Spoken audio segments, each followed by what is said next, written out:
Well, first tonight, no surprise, Tony Abbott's potentially terminal dose of foot and mouth disease. By now, of course, most Australians will have seen how he handled or didn't handle being quizzed over his "shit happens" comment last night. It was certainly hard to watch. And while his opposition political mates have been reminding us all day what a decent and patriotic bloke Tony Abbott is, it has raised a pretty serious question. Can we afford to make anyone Prime Minister when they struggle to think on their feet? Is that indeed a fatal character flaw for any politician, let alone a would-be national leader? Here's 6pm's political editor, Hugh Remington. The government was giving Tony Abbott no mercy today. He is all opposition and no leadership. But that's business as usual. They were steering well clear of what at least one Liberal has called Tony Abbott's Mark Latham moment. Not so much his choice of words when discussing how an Australian soldier died, as his speechless fury when asked about it later. OK, well, tell me, what's the context, and if it's out of context, what is the context?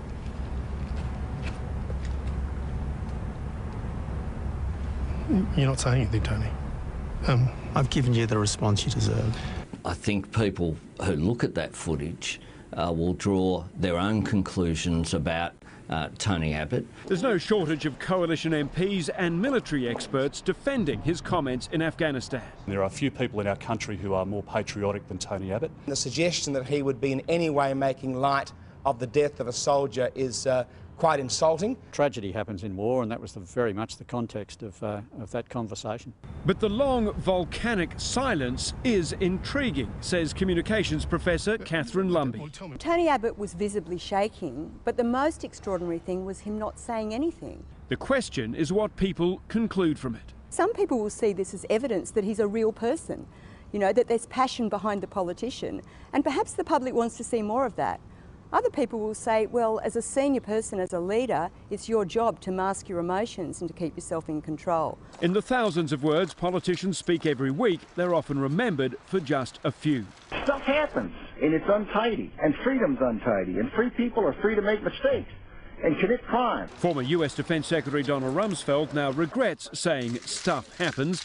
As Iraq collapsed in chaos and looting, his own president never recovered from this. Brownie, you're doing a heck of a job. The FEMA director's working 24 hours.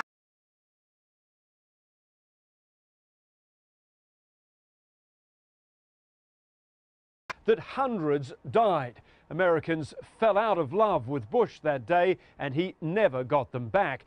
But rage is not always fatal for a politician, so long as it's aimed at a journalist. Now, Mr. Carlton, you can sit there with your silly, quizzical face. Bob Hawke went on to win 4 elections. Perhaps Tony Abbott might have done better if instead of silence, he'd simply gone for abuse. You're not saying anything, Tony. Political editor Hugh Remington. Well, one way to put it is that the furor has become a war of words over the sound of silence. Whether or not you approve of Tony Abbott's colourful turn of phrase was his excruciatingly protracted pause on the box last night's silent rage, or a case of, if you can't say something nice, say nothing at all. We don't really know for sure because the opposition leader himself has remained tight-lipped for much of the day. But his deputy, Julie Bishop, is among those coming to his defence, and she joins us now from our Canberra bureau. Thanks very much for being with us. Could I start by asking you this? If Tony Abbott, as Prime Minister, was involved in a life and death negotiation, let's say with some people holding Australians as terrorists, could we trust him not to become flabbergasted, if you like, tongue-tied or lost for words the way he did last night? George, of course you can trust him. Tony cares so deeply for our troops and their families. He's committed to their welfare and their well-being. I believe he was shocked that an insinuation was being made that he was being flippant about the death of a soldier in Afghanistan.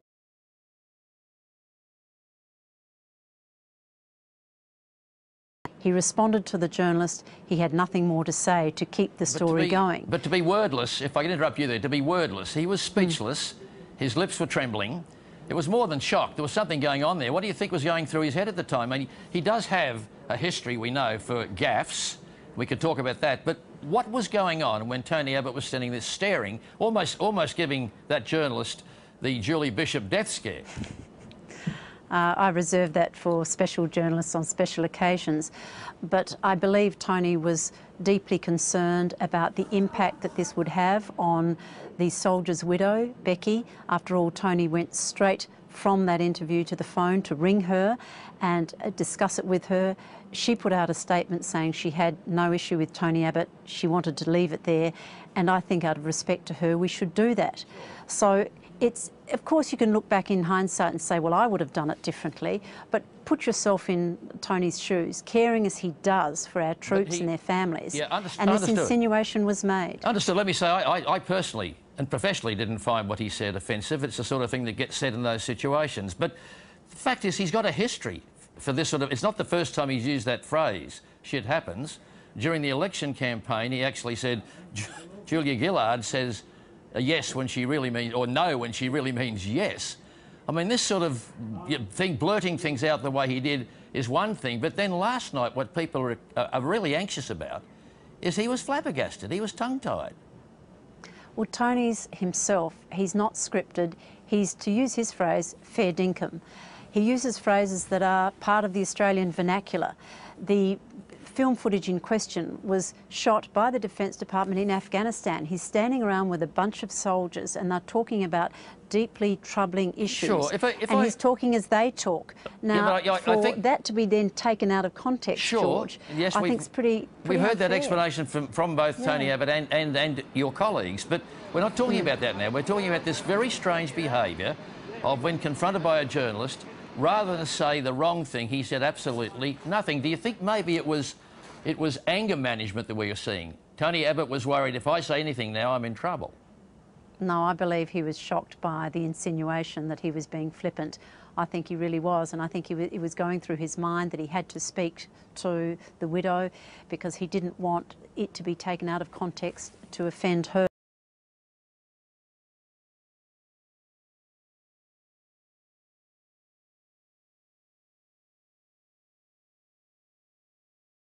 Your leader, he is your leader, but there was the alternate Prime Minister of Australia, absolutely lost for words, whatever the reasons were. That's not what we expect of people who aspire to leadership, I wouldn't have thought. George, people will respond in different ways, and with hindsight, people will look back and say, well, I would have handled that differently. Maybe they would, maybe they wouldn't. But if you're shocked by something that's been put to you, and you're thinking about the impact it's going to have on other people, and you care so deeply about the topic, I think that that's a response others would have had. Now, I've had a lot of feedback today from people saying, well, I know what I would have been doing to the journalist if I'd been confronted in that way. So people have various reactions, and I understand that. But in Tony's case, I think it was genuine shock. That was the reaction. That's the way I read it. Julie Bishop, thanks very much for your time. Thank you, George.